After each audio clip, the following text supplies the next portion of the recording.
आइए हम आज अनेक समस्याओं पर गंभीरता से विचार करें।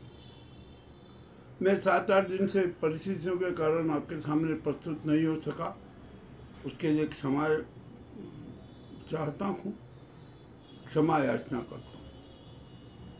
अब करना तो है, आप तो जानते ही हैं कि ये गद्दारों का युग है।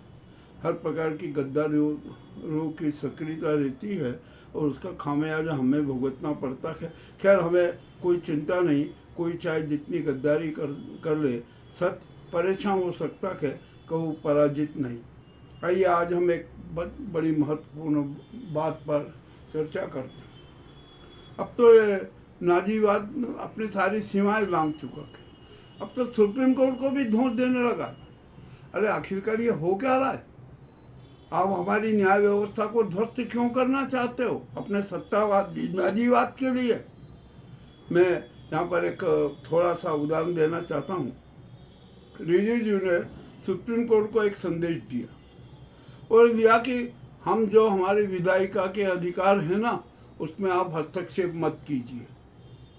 आपको हम जो कानून बनाते हैं उनको आप आँख मीच के वो बना दीजिए, मान्य कर लीजिए, पर सुप्रीम कोर्ट और न्याय व्यवस्था ऐसा नहीं कर सकती।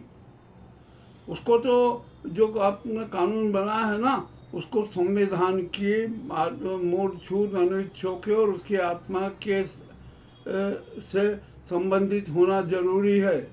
यदि ऐसा नहीं है ना, तो सुप्रीम कोर्ट उस कानून को आपको रद्द कर सकती है। यह उसका अपना अधिकार है।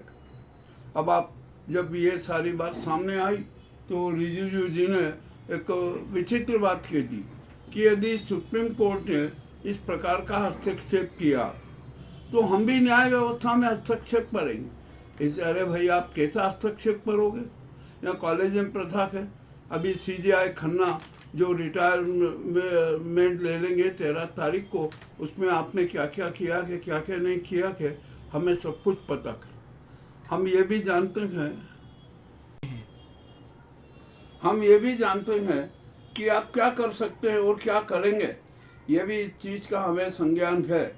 मैं आपसे इस पर बात कह दूं कि वर्तमान सीजेआई खन्ना जी है ना, 13 मई को रिटायरमेंट ले लेंगे और गोगोई जी के नाम की उन्होंने अनुशंसा कर दी है। वे अगले सीजेआई होंगे, गोगोई जी 6 माह के लिए। हम जानते हैं कि आप क्या कर सकते हैं। आप ज़्यादा से ज़्यादा ये करेंगे कि खन्ना जी के रिटायरमेंट के बाद आप है ना गोगोई जी को सीजेआई नहीं बना दें और जो आपके जो प्रिय है ना सुदर्शन जी को, उनको आप सीजेआई के रूप में स्थापित कर दें। क्योंकि यदि गवाही बनते हैं तो जो वक्फ बिल का जो मामला उठा हुआ है उस पर संवैधानिक निर्णय होगा। यह बात तय है कि जो वक्फ बिल है ना, ये संविधान के अनुच्छेद 14, 15 और 25 के विपरीत है और उसमें जो बात कही गई है ना, वो भी बड़ी विचित्र है। अतः जो भी बिल संविधान की मूल आत्माओं के विपरीत होता है वो असंवैधानिक होता है और सुप्रीम कोर्ट स्पष्ट कहेगी कि नहीं, ये बिल संवैधानिक नहीं है, वह कानून को हम रद्द करते हैं। ठीक है, ये भी होगा। अब इसको काट करने के लिए सीधे न्यायपालिका पर दबाव बना जा रहा है, धोस दी जा रही है। अरे आप दीजिए, चाहे जितनी धोस देना चाहे दीजिए, अब आपका कुछ भी नहीं होगा। और यहाँ पर हम एक बात करते हैं कि उन्होंने कहा कि हम तो वक्फ बोर्ड को धर्मनिरपेक्ष बनाना चाहते हैं। अरे रिजू जी, आपको यह नहीं पता कि बिना धर्म के तो हमारी जीवन यात्रा और जीवत तो है ना पूर्ण हो ही नहीं सकता। हम चाहे किसी भी पंथ के हों, हमें तो जीवत से सरोकार रहता है, हम धर्म से सरोकार रहता है। और धर्म क्या है आपको पता है? सुसंस्कार, सुसंस्कृति, मानवता, प्रेम, दया, त्याग, करुणा, सेवा, सहयोग, ये सब धर्म है। आपको याद होना चाहिए कि बिना धर्म के तो इंसान कभी जी नहीं सकता। अरे जानवरों तक में धर्म होता है, तो आप तो ये बात कर रहे हैं। खैर रिजू जी, आपका दोष नहीं है। आप अपने आका है ना, नाजीवादी आका, उसको खुश करने के लिए सारे नाटक करो, कीजिए जो भी कुछ करना के। अब जो वक्फ बोर्ड का जो मामला आया है ना, वो बड़ा विचित्र है। आप कहते हैं कि हम धर्मनिरपेक्ष, हम कहते हैं आप उसको पंथ निरपेक्ष बनाने की कहिए। आप पंथ निरपेक्ष बनाना चाहते हैं, बनाइए, इसमें कोई आपत्ति नहीं। वक्फ बोर्ड में 22 सदस्य होते हैं ना, आपको भी संज्ञान है। और हम ये चाहेंगे कि आपके जो वक्फ बोर्ड में आपने जो नाटक किया है ना, कि उसमें अब तो 14 गैर मुस्लिम होंगे और 8 मुस्लिम सदस्य होंगे, ये भी उचित नहीं है। चलिए, आपकी बात हम मान लेते कि आप पंथ निरपेक्ष बनाना चाहते हैं वक्फ बोर्ड को, तो आ जाइए, जितने हिंदू मंदिर हैं उनमें सब में भी गैर उसमें भी मुस्लिमों को शरीक कीजिए, अन्य पंथों के उसको शरीक कीजिए, परंतु आप ऐसा करेंगे नहीं। ऐसा भी करना बहुत जरूरी होता है, तभी तो पंथ निरपेक्ष आएगा ना।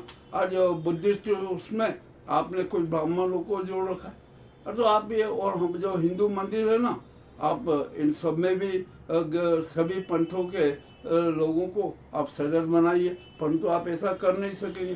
तिरुपति मंदिर में तो आपने स्पष्ट कर दिया कि अब यहाँ पर कोई भी मुस्लिम है ना, वो सेवारत नहीं रहेगा, सबको बाहर निकाल दिया। कहाँ गए आपकी पंथ निरपेक्षता? जरा आप ये बताइए कि इसको क्या पंथ निरपेक्षता बोलेंगे, धर्म निरपेक्षता बोलेंगे? अरे सब कुछ सारे नाटक है ना, अब ये बंद कर दीजिए, जनता को मूर्ख बनाना छोड़ दीजिए। हम जानते हैं कि आप कुछ नहीं बोल रहे हैं, आपको बुलवाया जा रहा है, और कौन बुलवा रहा है ये भी हमें पता है। आपको इस मामले में ज़्यादा कुछ करने की ज़रूरत नहीं है। आप तो ये स्पष्ट बात जान लीजिए कि अब देश की जनता मूर्ख नहीं है, और देश का हर पंथ मूर्ख नहीं है।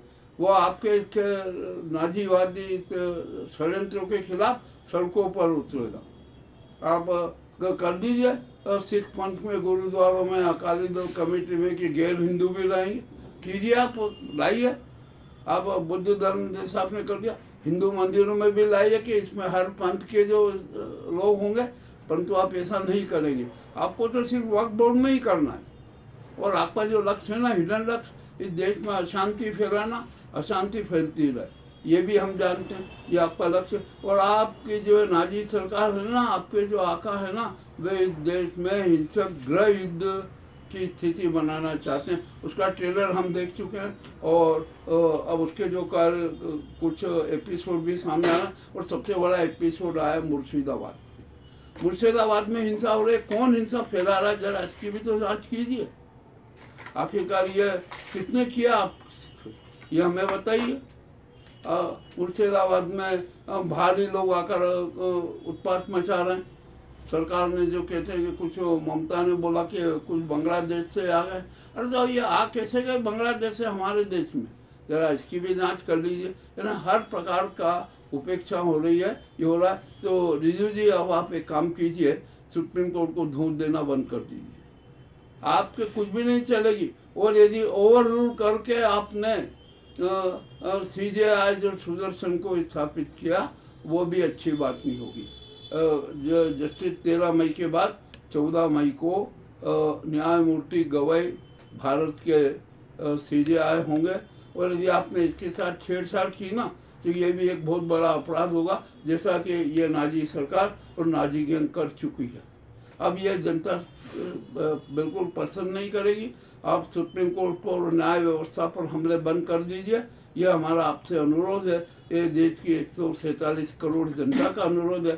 सुप्रीम कोर्ट की विश्वसनीयता बनाए रखने के लिए आप अपने ये जो नाजीवादी विचार है और आप प्रस्तुत कर रहे हैं ना, और आपके द्वारा प्रस्तुत करवाए जा रहा है, इनको भी बंद कर दीजिए। मैं बहुत स्पष्ट बात कह रहा हूँ। बहुत बहुत धन्यवाद।